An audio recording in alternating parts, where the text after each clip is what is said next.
It's a hiatus no more. The weekly Steelchair is back. It has been a little break. Last time this podcast was on air in the weekly Armchair, it was a WrestleMania watch along. That was entertaining. But it's good to be back. Time WWE was entertaining. Nah, that's probably going too far. No, you're talking about the best returns of the year. You know, people are like, oh, this person's back from injury. We're going to see Kenny Omega back. Weekly Steelchair is back. This is what you come for. Exactly. Gone with the Wind is a good film, but the Return of the Weekly Steelchair is a better line. And of course, me, Reece, proud to be back on the channel. It's been a little while. Joining me tonight, as always, is a still art of greatness. Stale was not the word. I was just thinking of something funnier. I'm only kidding. Of course, tonight joining me is Eilidh, who's pretty much one of the staple members of my podcast. So it's great to have you back on. And of course, naturally, the most important question is, how are you? Not too bad. Getting by. I've had a few visits to various appointments recently, but nothing too bad. So, just ticking by, getting on. Yourself? That's good. Yeah, I'm doing all right. Bar the stupid psychoness of my laptop, like doing its typical flashing on the camera, which really is annoying, which I can't control. But of course, it is good to be back on here, and of course, it's good to be discussing something other than football and something I share as a passion. That's of course wrestling. So tonight's going to be a mix of a different show. If you can see in the thumbnail, it's not just talking about Hell in a Cell tonight. No, we're not just talking about Hell in a Cell. We're actually going to talk about the future of WWE going forward from a creative standpoint. We're also going to discuss AEW, the WWE's main competition. Obviously, their new world champion, if you haven't seen Double or Nothing. And of course, the infamous pipe bomb that could actually usurp the great pipe bomb of CM Punk. You never know. That's a fan opinion, but to be fair, very similar. He wants to talk about ex-WWE stars. You just copied one. That's all I'm gonna say. We will get there for sure. But to get, sometimes you gotta get through the. I'm not saying our coverage of it's bad, but you got to get through the less sort of sought after topic, because at the moment AEW is the the burning topic, and it has been for certainly the last year. But we have to talk about the main player, WWE, first of all, and just what's happened, Reece. WrestleMania finished, and we were so happy. That's one of the best WrestleManias they've ever done. I stand by that. So do I. What happened? I'm looking from a perspective that they have no direction. They invested so much into WrestleMania, and the minute WrestleMania was over, they were like, "Oh, like where do we go from here?" And I think the key thing for that is they had a fantastic main event in Reigns versus Lesnar, which gave us something to go on. And another match eventually will happen. It's inevitable. Like, this feud is more inevitable than John Cena versus Randy Orton. Yeah. And it's got to the point where they just don't know. And since then, we haven't seen Reigns defend the title since. We haven't seen Reigns do anything significant. And this is people are telling me that Reigns is the best thing going. Well, if he's the best thing going, the best thing going would actually keep it entertaining. He hasn't been entertaining since WrestleMania. The best thing going would go to work, Exactly. And he doesn't even know what that is. So no. Roman Reigns, you like to be a hypocrite on Brock Lesnar not doing his job. Brock Lesnar showed up more this year than you have. Just saying. And he's been in far better matches, bar Elimination Chamber. No, don't bring that up again. But the significance I can go another hour on it. I could go another week, put it that way. And then to quote Vince McMahon, in the interest of fairness, Brock Lesnar over Roman Reigns. Done. But another thing for me is we aren't seeing any top contenders appearing. It seems to be Drew McIntyre. It seemed to be Shinsuke Nakamura. I haven't seen anything. Cody Rhodes is stuck in a trifecta with Seth Rollins. I don't know. I really don't see where they're going. I really don't. And as a wrestling fan, it worries me. Yeah, it drives me mental because you bring someone in, and I believe I was crowing about this when Bryan Danielson came in, and we did our first show, and Danielson came up, We and I did. said AEW should have put the belt on Bryan Danielson because Bryan Danielson was the hottest thing going. I agree. When Punk came in, you could argue they could have put the belt on him, but you weren't far off getting Danielson at all, and they probably knew that. So And it would you would that have way. been awkward. So when Cody came in, it had to be beat Seth Rollins, maybe do it again, title. It had to be because you can't let anyone overstay their welcome. Not in modern wrestling. This isn't the 80s and the 90s where we get cheers because Dusty Rhodes is back again. Yeah. Ric Flair and Hulk Hogan, they're coming back. Modern wrestling fans, and we're as guilty of this. I'm not just pointing the finger, I will point it at myself in the mirror as well. We get bored of things too quickly these days for you to not put the belt on someone. We don't follow the long build anymore. You will never get a story, another story that feels the same as the Kofi Kingston and Kofi Mania story. But we were genuinely ready for that. And I have never heard anyone say, oh, Kofi Kingston, I'm done with him. Don't want to see Kofi Kingston. No, people wanted to see Kofi Kingston. They wanted to see him when he was tag champion or tag contender in several different tag teams. R-Truth and True. the now Matt Sydal, Evan Bourne. Yeah. Wanted that short run with Punk as well, and the short run with Punk, and the short run with the man of the moment as well. Yeah, they want to see him as Intercontinental Champion contender, as US Champion contender, and you all remember Kofi Mania. We're never going to get a story like that again because the fans can't. We're not that patient anymore, but also we don't trust WWE to book someone so that we can be patient anymore. We've been waiting on Finn Balor getting the world title back for, I feel old 6 years now. It was like, when was the Universal title? 6 years. Yep. We've been waiting. Oh, they'll pull the trigger now. Finn Balor will come out. Finn Balor will return. Pull the trigger now. They won't. So we can't be that patient. So then when WWE tell us to be patient, I'm not. If you're going to bring Cody Rhodes in, he has to be the champion. And he had to win it when it would have hurt AEW the most. There's a guy we had, and he's got the most prestigious title in wrestling. Some would argue it's the IWGP, but when you look at mainstream, it's the WWE Championship. So, yeah, they should have put the belt on Cody already. And instead we're getting a third match. And I'm not saying it's a bad match, but it's a nothing match for me. It could hurt his credibility. Yeah, because Rollins has been in numerous Hell in a Cell matches with top talent. He's been in there with the now Jon Moxley. He's been in Hell in a Cell with Bray Wyatt. He's been in a Hell in a Cell with Edge, yeah, and just last year, I think was that? Yeah, just last year. I was like, was that earlier this year? Yeah, in Saudi Arabia. Saudi Arabia, but like they've done all that. So now to do it with Rhodes, it's like, nah, like he shouldn't be in that environment. It shouldn't be at all. And it's got to the point where they're just going to make this rivalry. It's going to end up in a way without a title. It's going to be as stale as Styles versus Joe, or Styles versus Nakamura.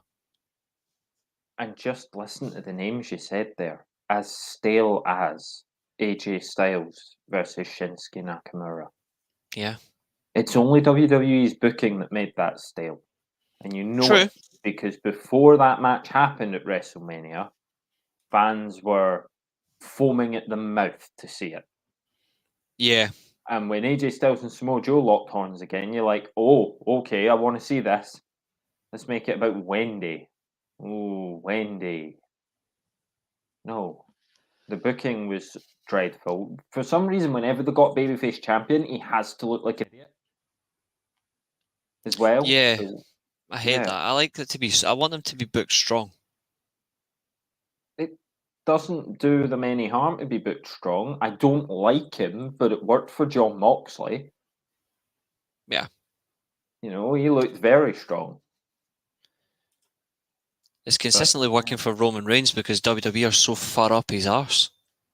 Yeah, it gets tiring, and the problem is, and I'm quoting something I heard from someone far more famous than either of us. I remember Adam Blompier said, Yeah. the problem isn't Roman Reigns, but the problem is that there has to be a Roman Reigns. And the thing is, there doesn't actually have to. There does not have to be one main guy carrying the flag. You know, Yeah. you can 100%. have several. Like, it's the reason we always go back to how good were the SmackDown 6.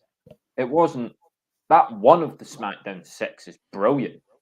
It's all of No, them. it was all 6.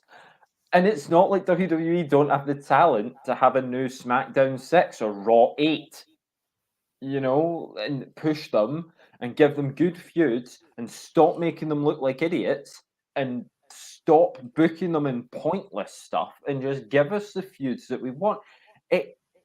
We haven't done it, but it can't be that difficult to make those athletes and those characters interesting. Mm-hmm. Yeah, definitely. I completely agree, and it's just a reflection of poor booking for over a decade. Yeah, I mean, the last time I remember booking being like good was the Shield. And I mean, Yeah. like, the booking was properly, I want to watch this. I want to see what happens. It was the Shield. I would say so. I think that was excellent booking for there. I think before that, I would have to say Jericho's world title reign is like that. Just his 08 title reign was just something different. It was just Jericho changing himself, redefining himself, and that's going all the way back 14 years. That just sums up just how bad booking really is, and that's going to lead on to tonight after we discuss each match.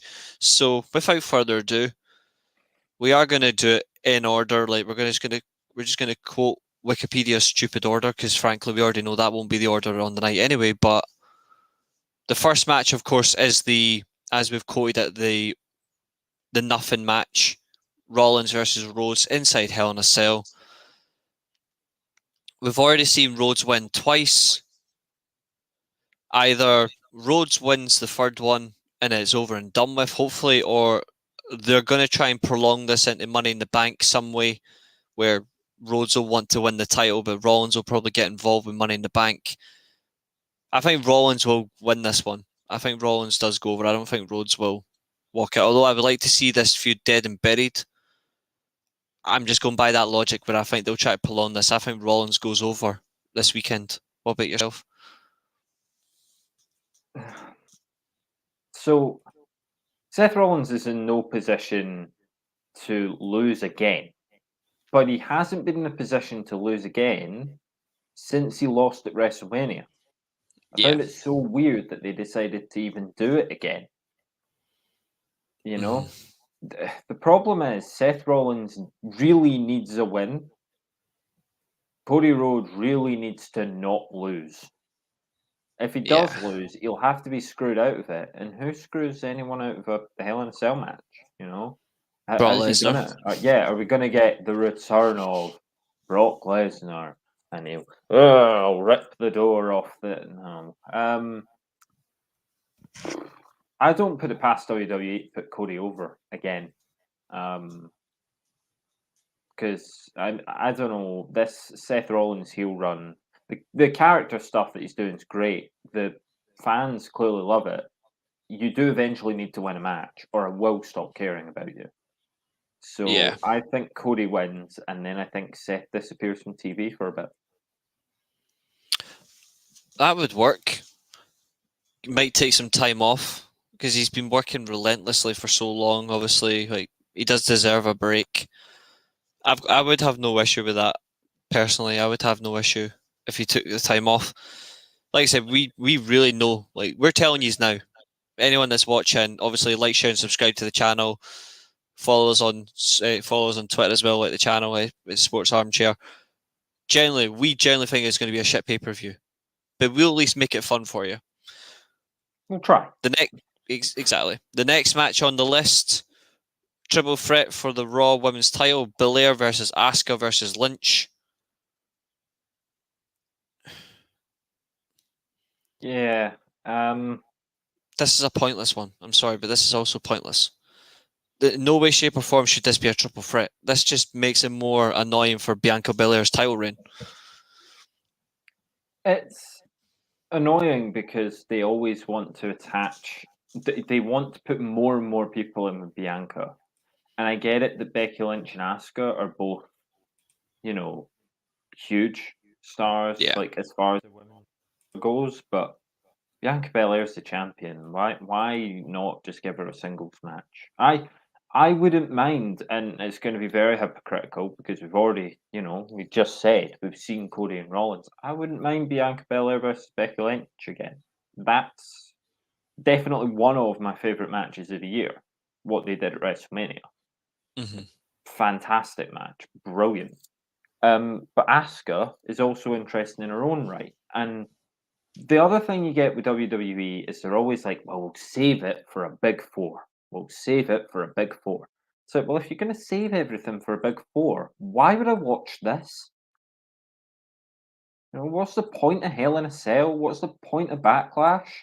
Could you not just do 5 events a year? It'll be a good match. I don't think it's going to be as Bianca versus Becky, or as good as Bianca versus Asuka would be. But I'm going to say that the champ probably retains because it's not a big 4 pay-per-view. Big 5, I suppose now. But I was going to say, yeah, big 5 because Money in the Bank's now a stable pay-per-view, although I don't like it. I completely understand that. I would much rather the same. I would rather the champion retains. And I'm hoping that that's what they do. They need to build Bianca better than what happened last year because they cannot have her have another run from WrestleMania to WrestleMania to SummerSlam, then make her look weak, then she has to regain the title again. She needs to be given a chance to show she can be a long-term champion. At least long-term enough for like 6-7 months, maybe 8 at best. She cannot go any more than that. I don't think she's got enough in it to run a year. This camera's more annoying than anything else. It really is a piss take. It's not me doing it. I don't know why it does this flashing thing. It just hates me in general. as far as Bianca Belair goes, I'm kind of in disagreement with you because I think Bianca Belair is probably the number 1 women's wrestler in the world right now. Because every time she's had a big match, she has backed it up. And whether you go back to NXT, where she proved everyone wrong, including that waste of space, is it Sam Roberts? Something. Said that he doesn't think Bianca Belair's on the level. And, obviously he's doing that as, a kayfabe thing. But it didn't sound like it. It just sounded like he was trying to bury her. And you went from that, sort of the NXT Bianca, and then, her call up on Raw, big deal. Yeah. No one cared when it happened, but that's because I believe it happened on, if not an empty arena show, it was a Thunderdome show.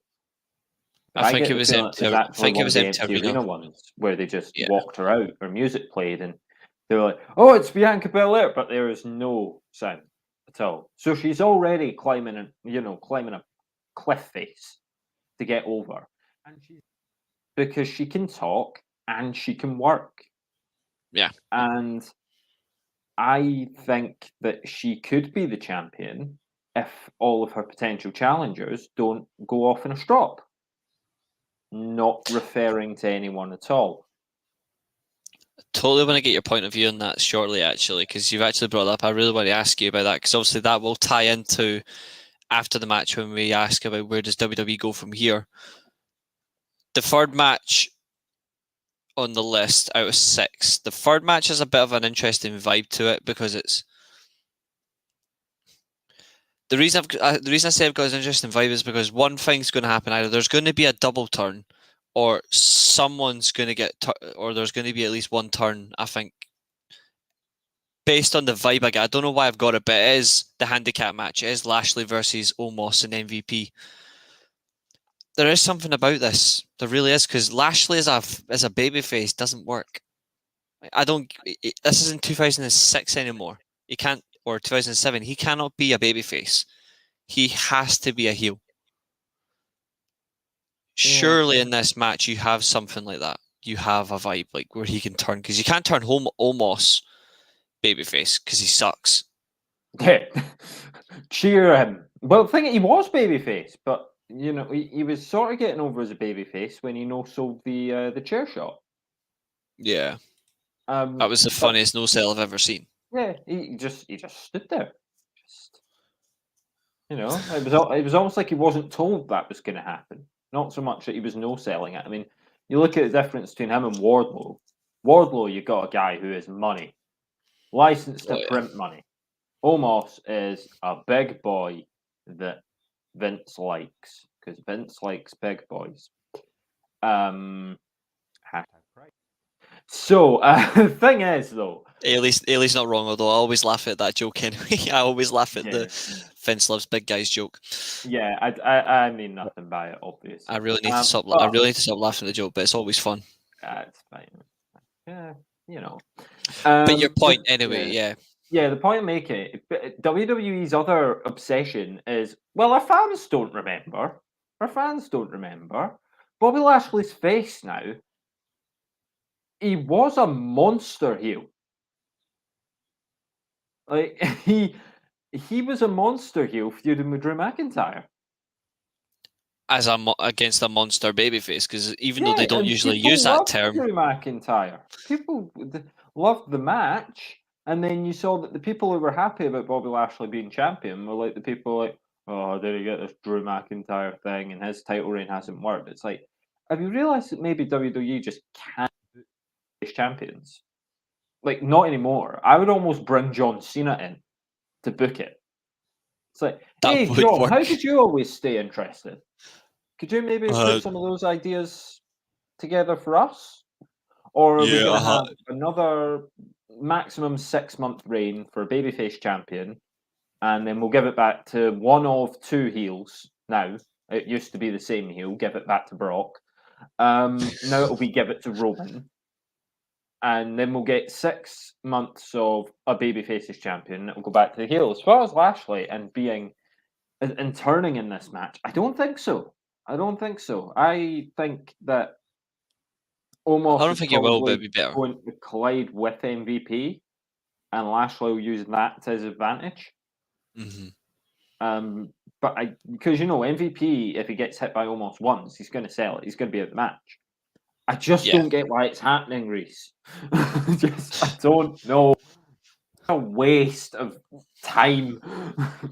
This is I get your point, because generally I would replace this match for the so-called world champion actually defend his title. I mean, Mr. Nearly 7 card with that. Just that one match. We'll have a 4-match card, but world champ's here. But he's the best of all time. Let's say fuck. Just makes me laugh. It's a boring match. That's why I was just trying to think of other ways to make it better. Yeah, in terms of your fantasy booking, you've nailed it, to be fair. Because I would be interested in seeing, like, Bobby Lashley in the Hurt Business was great. So what did WWE do? They tore it apart. Within a month as well. Yeah. Like, even worse. Oh, I love this Hurt Business thing. This is great. And then, nope. Lashley's better than all of them. And he'll crush them on his road to the title. It's like, could he not have won the title and still had them? It would have been good to have a big faction like that, because when I was watching the Hurt Business, I had full Nation of Domination vibes. Yeah, Like not the original, not the original version, which was mixture of.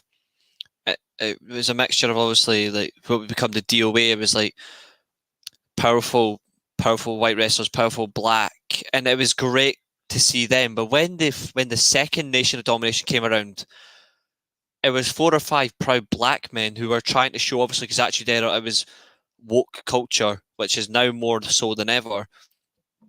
They used that as a political edge to go forward. The Hurt Business was all that.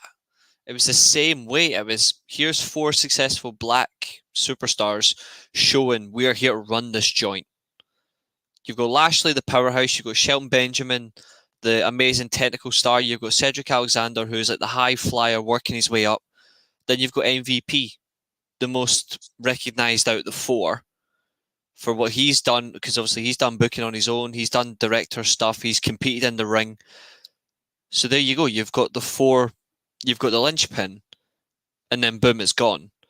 They could have brought that back and made it successful, but they decided, no, MVP, we want you to go with Giant Gonzalez Part 2.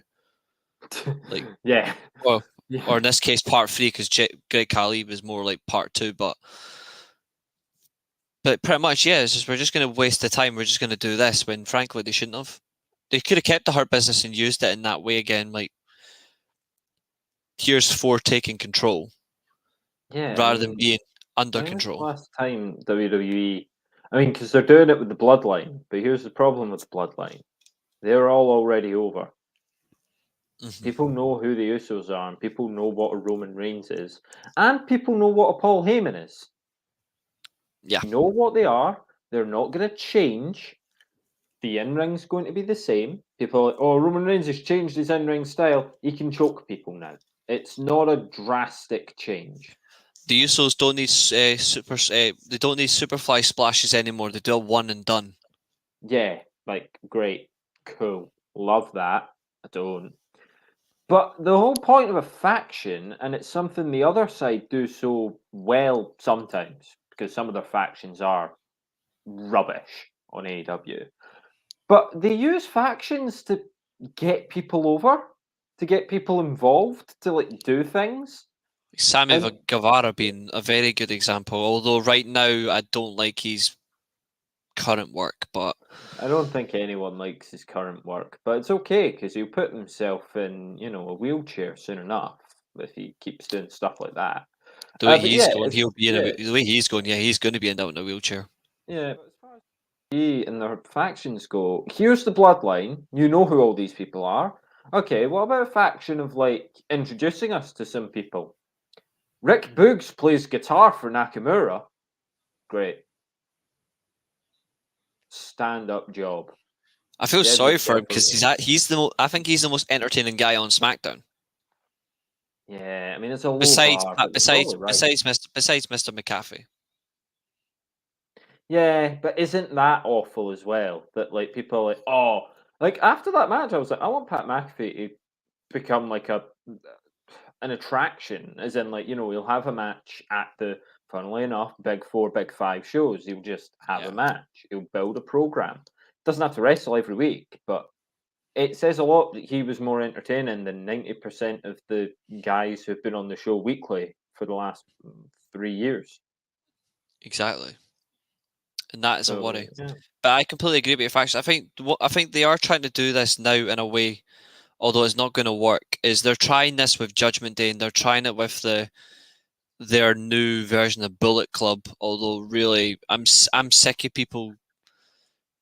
Bulliv Club. Yeah, I'm sick of people making a mockery of that faction, like so many times. Like Finn Balor, the original leader, AJ Styles, the leader of version 2. That's fine, but stop making so many iterations of a great faction just because Too Sweet will never die out. Like show the original and the second faction some respect. But WWE are completely ruining the name Bullet Club. At least Judgment Day is original, because they haven't used that pay-per-view since 2009. So at least this works. Judgment Day, I always remember as when Rey Mysterio fought JBL. Brilliant pay-per-view. But that again was when they put the babyface right, and yeah, just. Anyway, I think you've actually. I don't know if this goes with your order. I think you've actually segued us. Speaking of Judgment Day, to perhaps talk about that one and what you maybe see. I mean, I don't even think we predicted a winner for that, but does anyone care? Question to the audience: do you care who wins at Hell in a Cell? There's Yeah. nothing there. So Judgment Day, anyway. How you feeling about that match? Well, of course, it is the last match on the order, but the way I was going, I don't do things conventional. I wanted to get to the more entertaining match. For me, it's one of the two entertaining matches on the roster, potentially three, depending on what happens in the triple threat match. The other match, of course, that I think will be entertaining is Ezekiel versus Owens, because there's just something in that feud that just makes me laugh right now. But the Judgment Day feud with Bull Liv, I'm sticking with that now, actually. Bulliv Club, get the shirts made, and it can just be like the Long-term skull, wise, but it's crying. long-term wise, this has a good feud making. Like, in the making, this has a good long-term feud. Because it's not just about building a faction or whatever. Although I disagree with Bullet Club being mocked, at least it's the two original leaders, and it's a woman that the fans actually enjoy watching, that can work as good on the mic in Liv Morgan. I think that's a good dynamic there. Versus heavy hitting, technical, and a powerhouse contingent of Edge, Priest, and Rhea Ripley. And the Judgment Day stuff is really sinister shit, and I really do like it. It's Edge's best work in years. The fact that he's got rid of his long hair and he's went back to short hair just to make a point. Damian Priest has gone full on further goth than what he was before. He's taken goth demonic goth to a whole new level. And Rhea Ripley's went the exact same, although it was what she was before. She's went from brunette to black hair. Her attire is more matte black than metallic. It's really sinister stuff, and I actually think, depending on what happens, it could make the comeback of someone else, either in WWE or in the rival promotion. I think Judgment Day is the wake-up call that Bray Wyatt is needed, since the Fiend character was starting to die down with that horrible booking with Alexa Bliss at the very end. I think Judgment Day actually might give him the idea he's been looking for so long, but what he does with his own gimmick. And I think Judgment Day is actually a wake-up call for a lot of people. You don't have to be over the top, but you can be very dark with your character, and being more dark makes it much better for the audience. The audience are far more invested in darker characters than something boring and light. Look, I think the best examples is Crow Sting, Undertaker in the Ministry of Darkness era, or when he came back as the Hybrid. You've got The Fiend the first 2 years, Mankind's original adaptation, all these dark visions and the original Kane. All of this, they were far more invested than something low, cheap, and gimmicky. Yeah, but do you trust WWE with it? I trust them with this too. The only reason I do is because it's 6 people that are not afraid to fight back on their direction. You just know that Edge would never have done Judgment Day if he was never given a lot of say on the faction and who he was allowed to bring in. Because if it had been anybody else, he would have been cancel it. He got Priest, he's got Ripley. He needs one more. I think he needs 1 or 2 more, really, because he needs to be a strong faction. But the way it's going, yeah, I'm happy with that. And Balor and Styles eventually will turn. One of them will turn on each other. It'll probably be Balor. Yeah, I mean, I am invested. Did they beat the Demon so that the demon could be a steady part of Judgment Day? Is that That's why what I they think had the happens. demon lose? Because now it's like, oh, well, you don't always win, even though they ignore the fact that he didn't always win before because there's like two different continuities. And the demon was undefeated, apparently. It wasn't. But, Yeah, loses the to demon. God, and Roman Reigns would think he's the same thing, but God assists Roman Reigns to beat the demon. And does that mean that, the demon's a natural fit for a sort of dark thing? But then you're going to have another 6 months to a year of AJ Styles being beaten into powder. Like, again, there comes a point where you've got to win a match. Mm-hmm. I don't think AJ Styles, Finn Balor, and Liv Morgan win this match. No, I think they'll get torn apart. It shouldn't be a 6-person tag. It should be a 6-person Extreme Rules. This needs an extra match stipulation. This needs aggression in it. It needs, because a 6-person tag can still be ended on a disqualification. This needs to be brutal. This needs to be barbaric. Yeah, In order for it to work. They could be building to something like that, but I mean, and call me old-fashioned as you may. I don't see why we're mixing the gender. I don't see why Judgment Day can't fight in 2 matches. I don't get why Liv can't fight Rhea in a hardcore match. And then we have the sort of tag match with the rules because that would fit Finn Balor and AJ Styles' motive. You have a standard tag match between Finn Balor and AJ Styles versus Edge and Priest, and then you can cut the Lashley stuff off the show entirely. Because then absolutely. you've got your 6th match because Liv Morgan and Rhea Ripley could have a good 15-20 minute match and they can involve the weapons if they want to. I will think we would have seen enough of weapons by this point, so not want to see them. But then you've got a tag match, which is just good wrestling, team of faces, team of heels, and then if you're gonna have Finn or AJ turn on the other and join, you can still do that. It's one of those things that's always looked stupid to me, and I've never understood why we have mixed gender tags. Because it's like,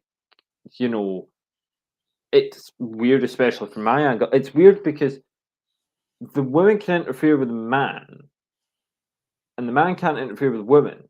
But then whoever tags, it just forces the other person to be legal in the ring anyway. So there's no point to it. It's not like a man and a woman can actually team up and hit moves. If there was no rule like that, it would be uncomfortable viewing, and WWE wouldn't want that for the sponsors. At least it would make sense. Yeah, I wouldn't mind an Impaler DDT on Liv Morgan. Hey, or a Styles or or a Styles clash on Rhea Ripley. At least you'll get something different. But no, because the sponsors wouldn't take that. I'm not sure I'd be totally comfortable watching it, to be honest. But at least then you're doing something people will talk about. With a 6-member tag, I suppose. It's like Liv Morgan's been tagged in, so Rhea Ripley will just have to walk in now. Yeah, unless it's Tornado, but I don't. Nah, I think it's just going to be standard rules. It's a waste. I tell you what is depressing though. Yeah. And this is actually moving forward. Is I'm going to save Ezekiel versus Kevin Owens till last. Save the main event for last, yeah. Because to me, that probably is going to be the best match on the night. Just because it's just so funny. Yeah. I am going to move to the only male title match on the show. Mustafa Ali versus US champion Austin Theory. I'm saying this now. If WWE are not going to do anything with the Intercontinental title, disband it. Just do what they've done back in with Eric Bischoff. If you're not going to use the Intercontinental title on a pay-per-view, then not disband it, just retire it. Because I am sick of them not using the Intercontinental title on a pay-per-view. It's absolutely ridiculous. I can't even remember the last time I saw the IC title be defended at a pay-per-view. It's been far too long. is beyond a joke. I'm waiting for something to make you look very silly because I'm waiting for Ricochet to be announced. Is it still Ricochet? This will show how in the loop I am. Is it still Ricochet? Ricochet Yeah, will be announced as defending the IC title on the kickoff show, and he'll probably lose it. yeah, to someone. Jey Uso.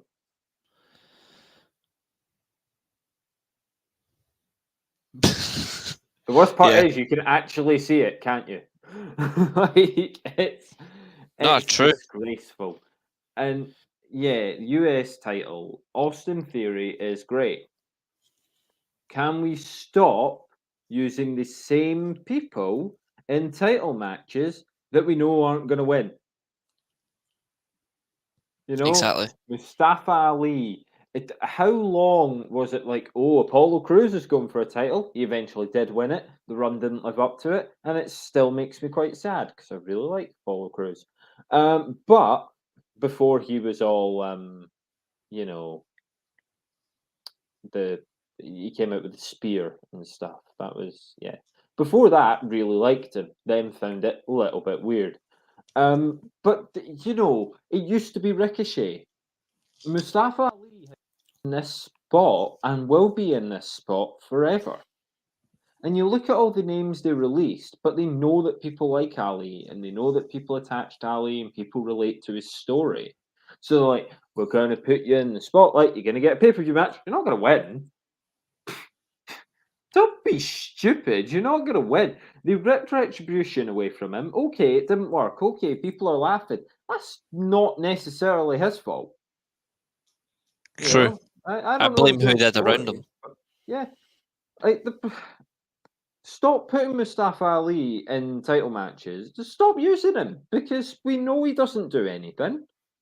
The last time we should have saw Mustafa Ali on television should have been when he got hurt for before Kofi Mania. Because since Yeah, then he's not mattered. true. I miss a real high flyer.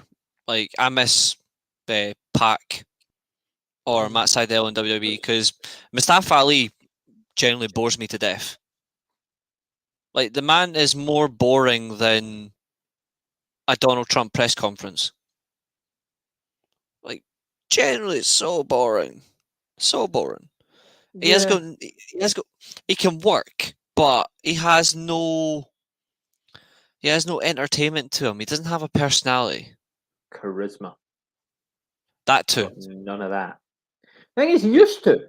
Because he'd come out in the mask, he'd have the lights, he'd be able to go like, whoa, look at me. People were getting that. People liked Ali. People wanted Ali to win the Money in the Bank that Brock got. mm, People wanted Ali before he got injured. People wanted Ali to go to WrestleMania. People wanted Ali Mania. And what did they do with it? They threw him in front of Kofi and then they binned him off. Like, why wasn't Ali we're going to build you up to fight Ali here, and Ali's going to come back? The easiest story. Ali could have been like, "Yeah, well done, Kofi. You took advantage of that chance, and I have loads of respect for you. And when I was coming to WWE, you were a big name, and you've always been a big name. Really play up the fact that it was that 11 years thing. You know." mm-hmm. And then Ali could have, slowly that respect turns to jealousy, turns to hatred. And then Turns he's to a like, full blown yeah, feud. it's like, I'm taking this title because it should have been me. Because mock Dolph Ziggler all you want, but it's a good line. It's over. There's a reason they have him say it so often. It should have been me. That storyline would have worked perfectly for Ali with Kofi. If you're not going to do that, do the man a favor. Do us all a favor because we don't Release care how him. you're writing him. He isn't anymore. You aren't putting him in interesting things. And when you go, well, we can capitalize on, a marginalized population by putting a person of color in this match that he's got no chance of winning. That's what they keep him around for. I Yeah, swear there it must be you what they could keep do him more around than for. that. It's like the charity work and all the stuff that he does behind the scenes and off camera, despite clearly not wanting to be there. Agreed. I completely agree with you. And that's why I'm going for Theory to have this match done in less than 5 minutes. Because it's just going to be a pointless match. If this match goes longer than 5 minutes, then Austin Theory needs to retire. Because he should not be working more than 5 minutes with Mustafa Ali. He shouldn't be. Because that's beneath him. Although he's being booked he's being booked badly. They're going to have to do 15, 20 minutes, though. Yeah, I'll find have to do the back and forth. They'll have to do the near fall. It'll be like, oh, how did Theory kick out of that? And the whole Ali so resilient. He will not stay down, despite the fact that Theory will have to hit his finisher once to beat him.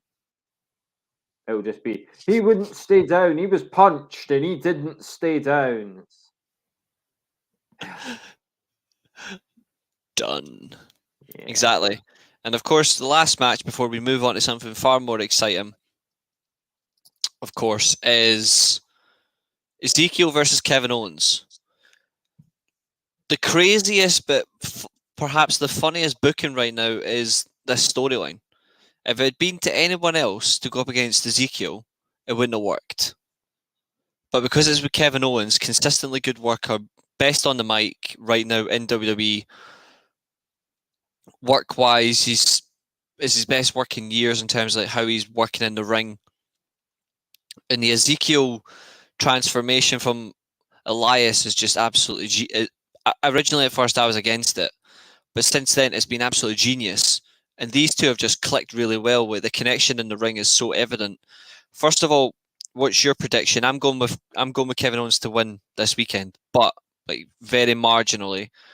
But also, what is your thoughts on the Ezekiel transformation and the feud itself? Like, what do you see coming from this for both sides?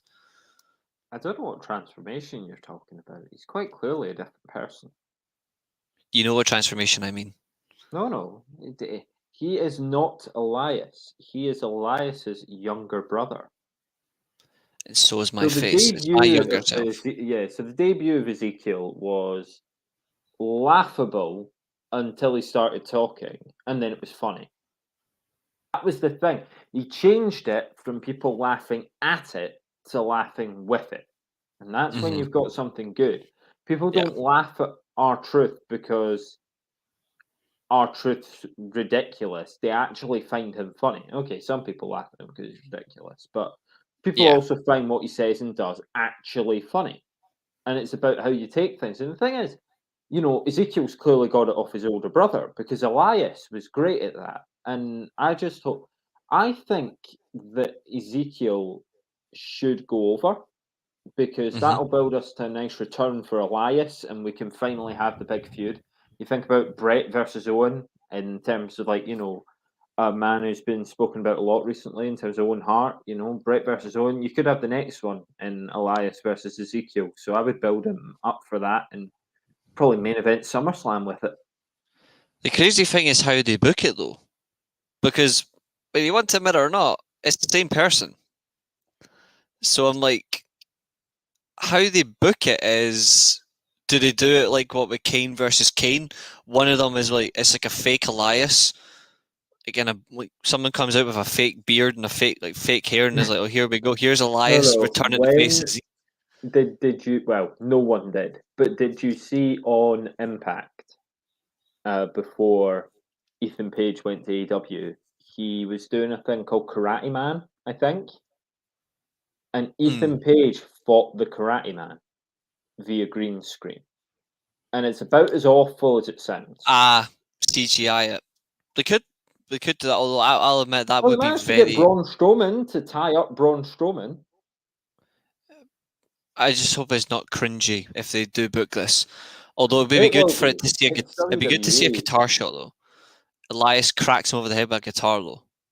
Yeah. Thing is, right, I know it's probably the same person. I'm gonna find it absolutely hilarious if it's not. Like, imagine a world where Ezekiel is a different person. Where Elias can return, Ezekiel's in the ring. It's in front of the people. and the people one by one go, "Oh my God, he actually was Elias's younger brother. Elias is actually there." And I know that's not the case, but the fact that it could be, you know, you need motivation to get out of bed in the morning. And sometimes just think about that. Think about how a WWE crowd would react if Ezekiel was in the ring and Elias genuinely came out and we found out that they were two different people. Absolutely. We are going to move on because we've got 2 more topics to go. Also, I didn't get your prediction. Sorry, are you going Ezekiel or Owens? Okay, seriously, I do think Ezekiel probably wins this. I think you've got a very heel-heavy card. Especially Judgment Day win. So, yeah. I'll say Ezekiel. Duly noted that one. Good prediction there. 2 more topics to go. We'll see what we can find out. But obviously, the next one,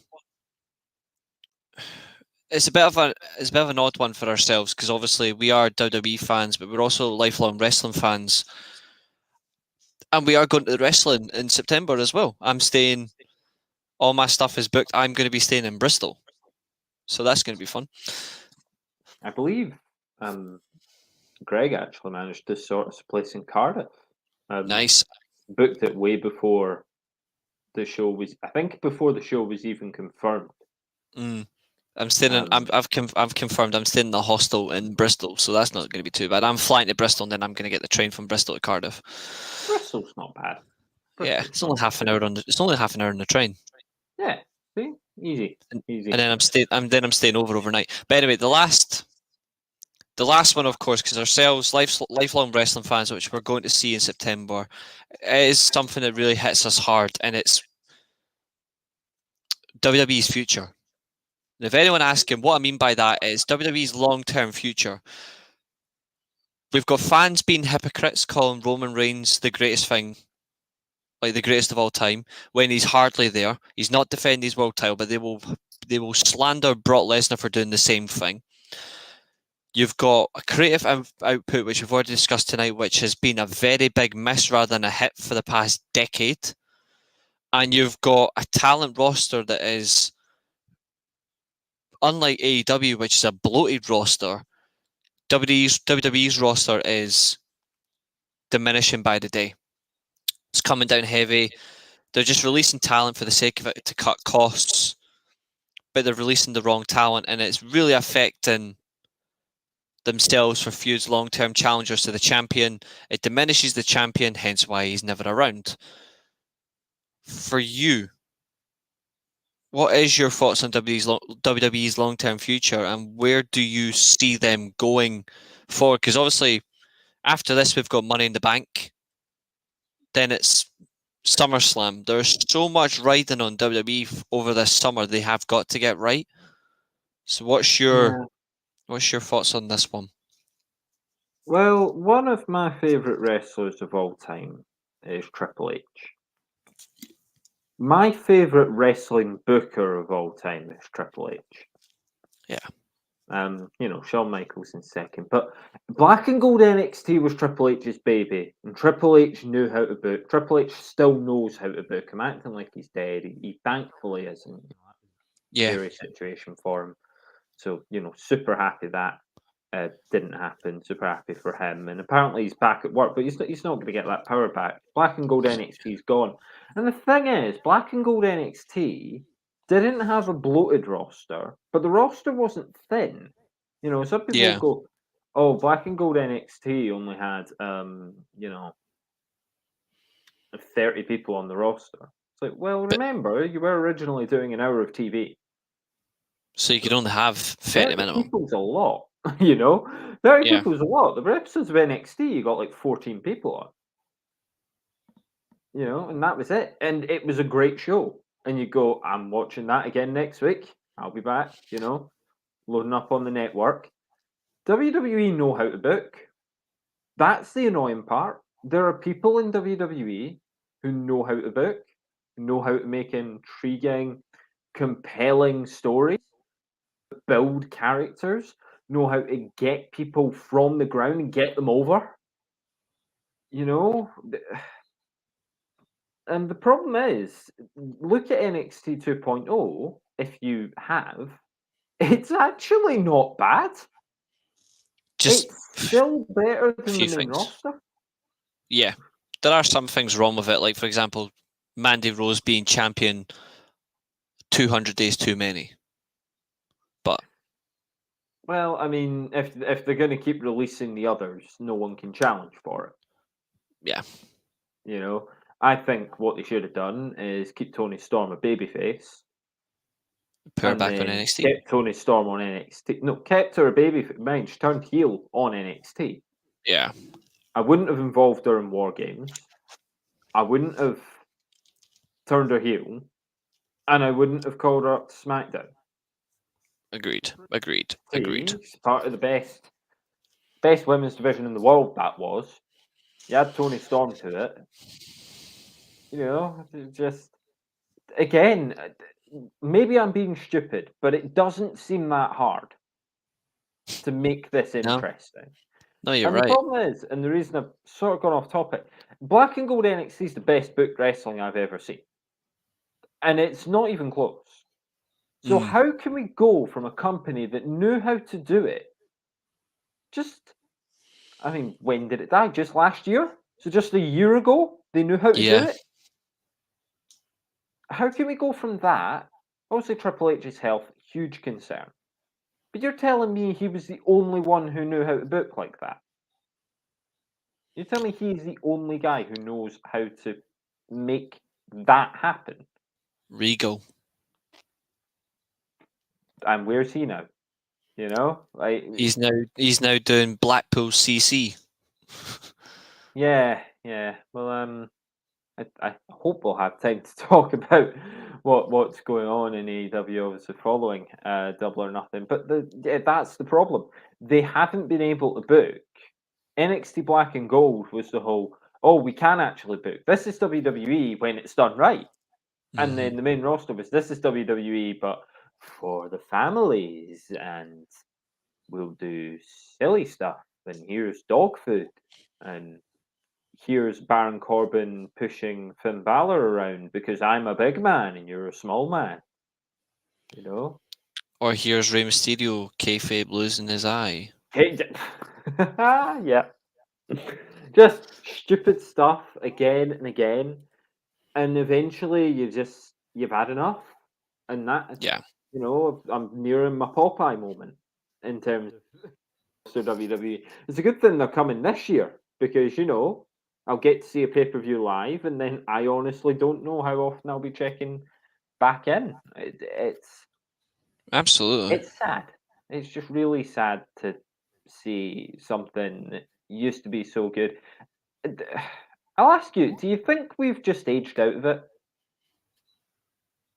WWE? Yeah, we've definitely aged out of it. Yeah, and So it doesn't then, work. yeah. It doesn't work. It doesn't work for modern fans anymore. But who's it for? You know, because if it's for families, if it's for kids, Judgment Day's way too far for kids. Yeah, There'll be young kids who look at that and go, "What? Why? What?" You know. But we were watching Undertaker for years do things that were too far for the kids. You know, who is the show for? Is it for the general public, like Night Live, or you know the Eurovision Song Contest, but it happens weekly? Is that what main roster WWE is now? Some pop culture phenomenon that's outstayed its welcome, like The Simpsons, and is now just chilling about because it's here and it's here to stay. that's just the problem nowadays. That's just the problem. There's no easy solution, and until they find one, they're stuck. They're going to remain stuck, and that's going to be a massive problem. It'll really test people's loyalty to WWE, especially as a fan base. It'll really test the loyalty because eventually, like most fan bases, it will just turn on everything. It could happen here unless they Yeah. change things.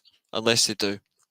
Yeah, well, But on the my choice T-shirt is actually quite deliberate. You see, because it blends the line. You know, you've got a guy who left. Well, was he released or did no? He was released, wasn't he? yeah, he was released. And goes to greener pastures. And this is a good reflection for where I am as a wrestling fan at the moment. I'm holding on to the memory of who this guy was, watching the show that he's on now. Malachi Black isn't as good as Aleister Black. Aleister Black's one of the best characters I've ever seen. Yeah, On WWE got that one main roster nailed. when he was staying in a cupboard, I thought it was cool to begin with. He should have either kept that up and had 3 or 4 matches a year and been an attraction, or done it once and then left the cupboard. Having the match with Cesaro and then the whole won't he come back? And then it was just like, Aleister Black will be fighting Buddy Murphy tonight on Raw, and they built a feud out of that. Where are they both now? In the same stable on the other channel, doing better stuff than main roster ever wrote for them. And that includes crappy Mist and Julia Hart. Like, this is a low bar AEW have had to clear, and they've barely cleared it with Malachi Black's creative. Yeah. So and that says it all. And that does say it all. And I completely agree with you. We're actually going to talk about that because there are 2 things about AEW we want to talk about. We're not going to cover the whole show. That's not going to happen. Oh, thank God. I don't have 5 hours. But what we are going to bring up 2 moments that one of them, of course, fantastic bit of TV coverage, which was on Dynamite. And then the other, of course, was the pay-per-view this past Sunday. So we only have to discuss one thing, and it's the only thing that really is worth discussing. That is 9 years ago, CM Punk left the Royal Rumble as an ex-champion. Never held a world title since. Was in feuds that were fairly decent, and then shit got sour. He left WWE in the right way, went to UFC, got his ass kicked twice, soul searched for a while, wondered what he wanted to do. Back in a wrestling ring, not what he used to be. He will never be what he used to be, but what he is in-ring wise, smarter, could well be better for a long-term perspective because he's only 43. He's shown what he can do in a different manner. He's not that high flyer anymore. He's more technical ground and pound, which is so much better. And of course, he went up against Adam Page at Double or Nothing. Very good match. Very good ending as well. Very good spot. The counter of the Hangman clothesline I thought was absolutely brilliant. But either way, Punk left Double or Nothing as AEW champion. Just for yourself, obviously, before we get to the second point, is just Punk is a champion now. How good do you think this is for AEW as a decision? Because for me, I think this is a decision that they are going to get right, especially for the rest of 2022. I was saying to you before that, and I probably said it on as well before, when Bryan Danielson came into AEW, they should have put the belt on Bryan Danielson. We've mentioned earlier in the show, when Cody Rhodes went into WWE, they should have put the belt on him. Mm-hmm. Punk, it almost worked differently because he did have to have a few matches to prove he could go. And there was obviously that brilliant feud with MJF. The problem with a feud like that is that the promos often outwork the matches. Yeah. Like, the promos are more memorable. MJF Definitely smearing the blood on the shirt and things like that. Or the MJF, they used to throw, He used to throw quarters at me and things like that. But I had you until you left, That sort of deranged fan. It was like Stan, but as a wrestling promo. And it was brilliant. And that feud was great. And CM Punk proved he could go. And I want the most into CM Punk in WWE, and I'm not the most into CM Punk now. He was just never.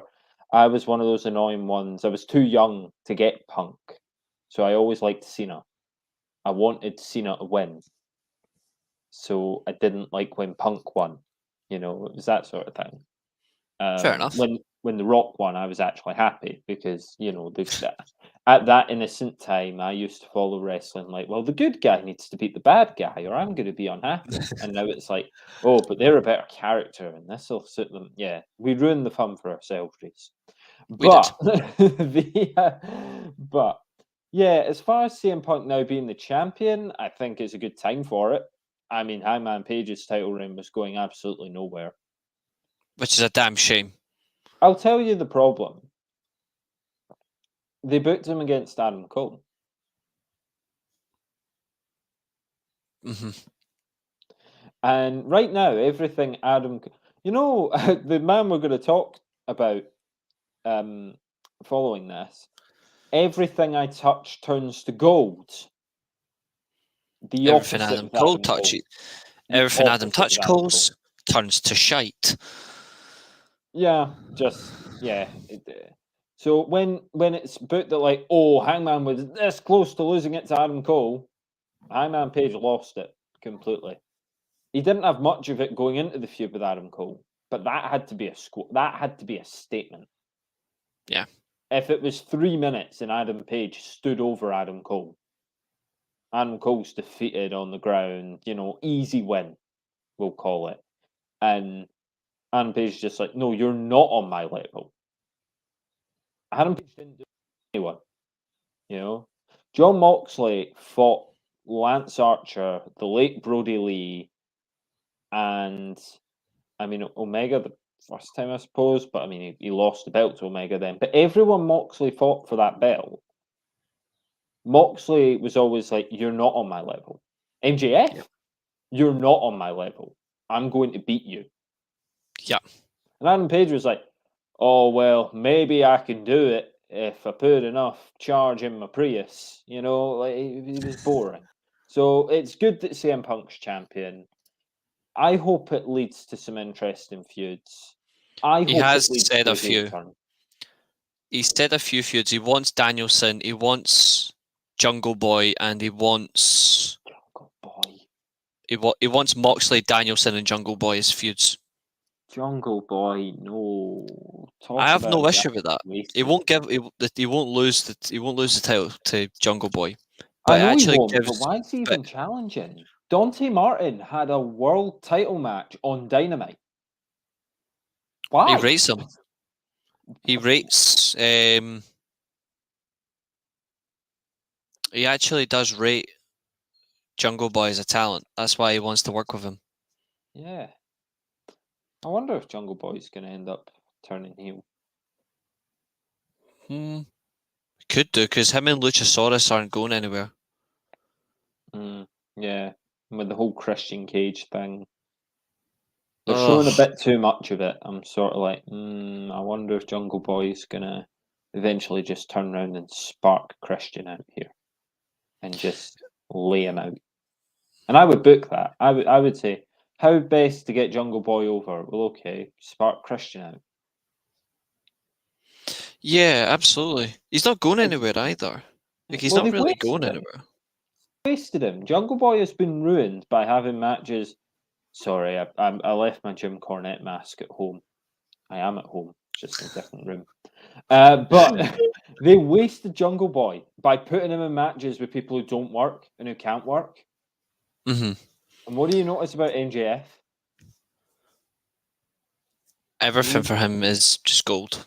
He's been in matches with people who can work and people who can't work, but he's always been able to work. And Jungle Boy has been getting involved in. You remember, was it against? I think it was the 6-man actually. Because yes, it was. It was, and this match, if it wasn't last year, it was 2020. Was Jurassic Express versus the Elite last year? The Bucks and Omega. Last year, and it was fucking horrific. It was. The thing is, they had the 8-man, but I'm talking about there was a 6-man on Dynamite where they ended up helping each other do spots. It's a thing the Lucha Brothers do. It's a thing that the Young Bucks are prone to. You know, Omega's always happy to get involved in a spot like that. And it's stuff like that that's ruined Jungle Boy. Because now you see it. He's like always trying to, oh, I could do this and it'll look cool. Like, what happened to like just wanting to work a good match? You know? Yeah. Of the 4 pillars, 2 of them went the right way and 2 of them went the wrong way. That's why we can't stand seeing Sammy Guevara and why we're over Jungle Boy. Whereas Darby Allin and MJF Sammy Guevara's remain, cringy. yeah, Darby Allin and MJF remain very intriguing. You might not agree with Darby Allin as a person because he's a nutcase, but Oh, I love that about him. I love that about him. but those 2 have at least had good matches, and you can see something's going to come out of it. And if you can forget Darby Allin did that stuff with Jeff Hardy and Martha Hart. You know, other than that, I mean, yeah, no. So if you look at that, Paige's reign was going nowhere. Punk needs the belt now. Punk needs to have these feuds. That, okay, if he wants to feud with Jungle Boy, go for it. I think there's more intriguing feuds there. I really think they could do something with House of Black. I'm not even joking. I agree with you. I think Lance Archer can get back into the hunt again with CM Punk. With Lance Archer, he has to eventually win something. They know that, right? I mean, because he is good enough. He is good a enough. broken record on tonight's show. You have to eventually win, or I'm not going to care. Yeah, he has to win at some point. I like Lance Archer. I've always liked him. He needs something. Even like the Perfect 10, he needs to do something. FTR at some point will have to change things up because babyface tag team. Archer just go and lay out the TNT champion and take the belt. Because they're going to give it back to Miro when he comes back. What's her face ruined it? CJ Perry. She ruined it by tweeting the other day saying, I'm looking forward to going to AEW like very soon. She's basically ruined the return. He's basically just ruined Miro's return, which would have been a surprise battering, I reckon, the TNT title match. Samoa Joe as well, like he's going to end up being stale, which is a shame because he's quality, but he'll end up being stale because he's just not getting feuds that benefit him. They put Adam Cole over him. I know. I wouldn't put Adam Cole over Slapjack at the moment. Slapjack doesn't even work anymore. I wouldn't even put Adam Cole over a Flapjack, let alone a Slapjack. I wouldn't even put him over a Flapjack.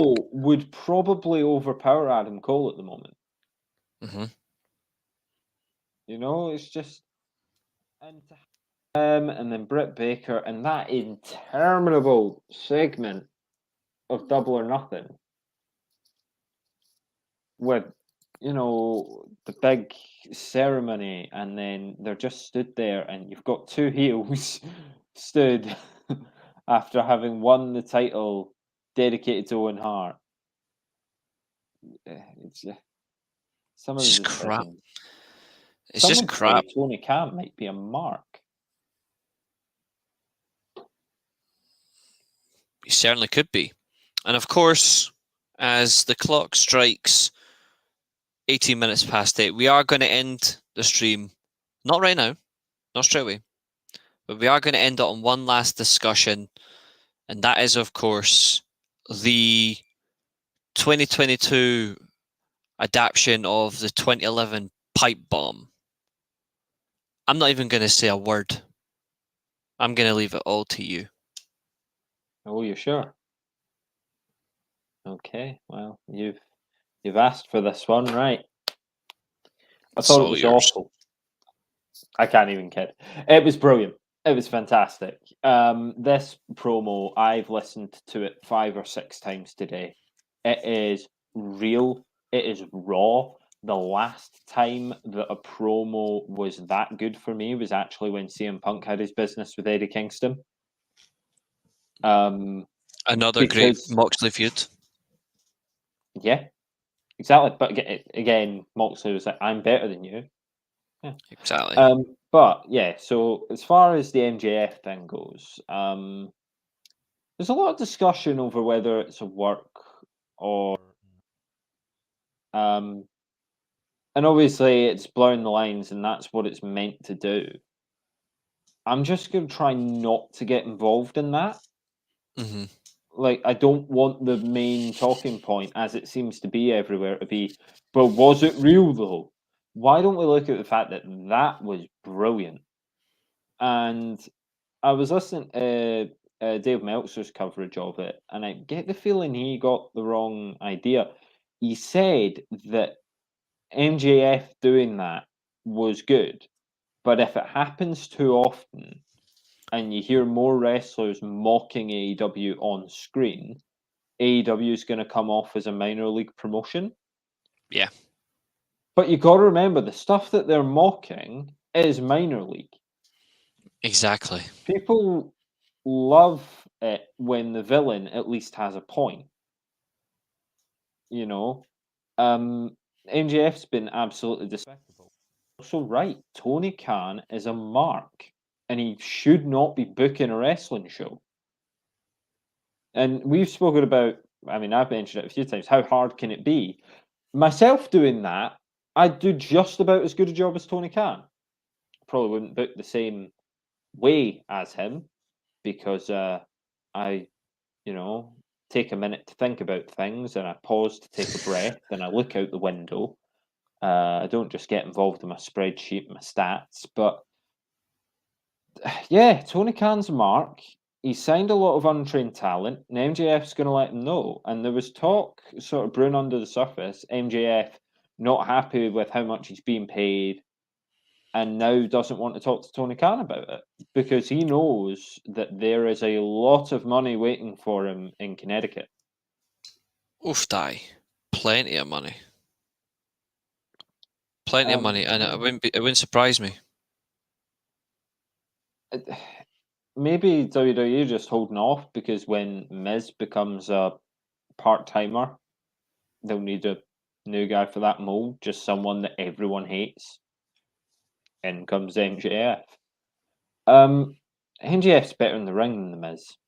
It'd be interesting to see if they could actually work a match together, because obviously Miz would be the de facto babyface. It would be interesting to see if they could work a match together. You know, that sort of soft style of Miz, and people have called MJF boring, but he's boring because he doesn't drop people on their heads. You know, I found that comment a little strange because I swear he hit the pile driver on Darby Allin. He did twice on the apron. Yeah, Which is like, again, like blend the line, like blur the lines, blend it, work shoot. Don't say anything like that. Do drop people on their heads. You know, it's stuff like that that makes me think, why are you doing this? Why do we keep wanting to pull this curtain back? Yeah. You know, there is a part of me that's like, you had so much passion in that promo, and a lot of what you said was great. And even call out Tony Khan. The Tony Khan thing could easily be passed off as storyline. But a wrestler saying, because I don't drop people on their heads. It's like, but you do a move where you do that. So now I know that you're not doing that. What means you can pin the guy for 3 seconds then? The fact that you almost did it, the shock. Exactly. You know, it's just exactly. Yeah. So in all, it was great, but yeah, I've got a problem when people take that too far in terms of, oh, you know, we don't really hurt them. If you really hurt them, you're unprofessional. It's like, well, yeah, but the whole this is I'm meant to believe you really hurt him. Well, there's no point to me watching it. I could put Hamilton on. It's just yeah. So you're not wrong. Great. But I had that problem with it. What do you think? More or less the same, but my overall other distinction is the people are labeling it the best promo like in years. I don't believe that is accurate. I think his promo on Punk was better. About the whole abandonment, we became as a fan, like his personal stuff. I thought that was better. I thought that had more passion. I thought it had more feeling to it, even though it was a scripted promo. It had more to it than this. But this one did reveal some things that AEW have got to learn from, and that is a talking point. And I think that's why MJF will take the title from Punk. I think at some point he will. I think he is going to be the one that does it. He'll go through Danielson. He'll go through Moxley. He'll go through the House of Black, which I do think is another great option. But I just generally think the momentum that MJF's got, the work he's doing, that promo, either MJF leaves and goes to WWE, or he, by either the end of next year or Double or Nothing this time next year, MJF is AEW champion. One of the two is going to happen. And then you should see Darby Allin return to the fold against him. Do you put it past AEW to have CM Punk have a 434-day reign? That's not going to happen. I don't see them doing that. No, they're not going to relive that 2011 to early 2013 stuff. I don't see him hitting 400. I mean, Kenny... Sure, because they want to relive everything else. They've brought the Hardys back in. Yeah, but reliving a 400-day reign on somebody in his 40s wouldn't be a good idea. I don't think it would. Stop showing up every week. I don't know. I just becomes that part-timer. I just think he loses all distinct. I just think he loses distinction. That he's become the New York Yankees. Maybe. I just don't know. I think it doesn't do enough. The one thing AEW does right is AEW in any way always has its world champion present. No matter what it does, the champion always does the work, and it's reflective. That would it reminds me. That would be a way to get Punk there, is to, he'll appear once a month. Enjoy it while you can. Maybe. Who knows? But I hope I don't see that. Because, I mean, I already had to see Kenny Omega's reign end in shite because it got really boring at the end. Moxley's reign got really boring at the start, to be fair. It's Kenny Omega. Moxley's 277-day reign was constantly fresh. Chris Jericho's first reign as the first champion, his reign didn't bore me once. They're the only two champions to date that actually got it right. The booking around them was fantastic. Jericho to get the title relevant, and Moxley to just take it to a whole barbaric level. But Omega's not bad. I like Omega. He's one of my favorites. It's just Omega doesn't need to be a world champion. He doesn't need to be. He could work a mid-card title easy, but they don't have one. Because the TNT title, I don't even count that as mid-card. I count that as crap. Means about as much as 24/7 title with exactly who they've got holding it at the moment. But again, they made that rub for their own back, because they didn't do anything with Scorpio Sky, and then he's in a joke stable, and then the joke stable loses, and then he's TNT champion. Exactly. What was the point of that? And he was heel, then he was face, because we preferred booing Sammy Guevara. If you are going to now turn Sammy Guevara, or at least lean into the hatred that he's getting, firstly, why didn't Cody do that? And secondly, why not just pull Sammy Guevara out from that program and put him with a face? And Scorpio Sky could be feuding with a face and lose the TNT title to, I don't know, put it back on Darby Allin. They should get good matches. Christian, we could do something. It didn't make sense. He's such a bad booker. Dave Meltzer says he's the best wrestling booker in the world. He's probably not the best wrestling booker in his family. And that is why Meltzer gets questioned a lot recently on his own credibility when he's saying shit like that. Yeah, exactly. You could say that with this show, if that is indeed where we're calling it, I've ended with a pipe bomb of my own there. Absolutely. And they say I'm the heel on this show.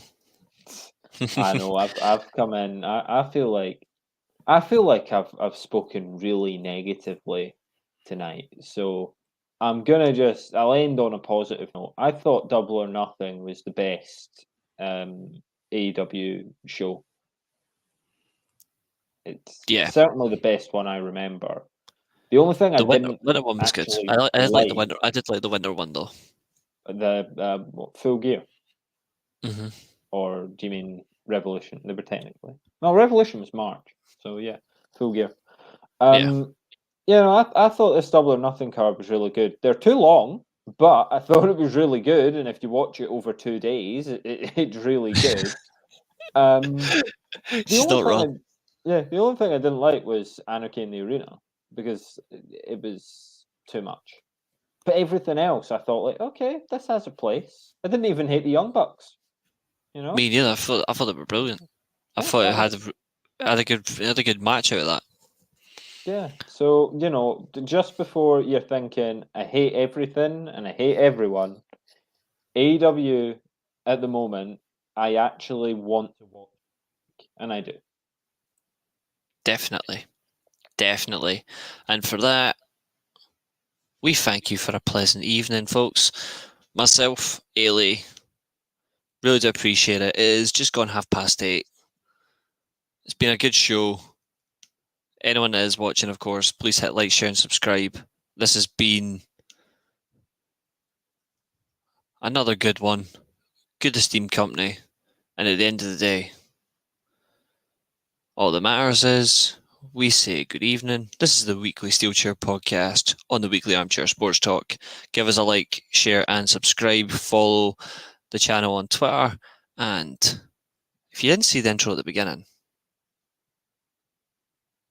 here it is again.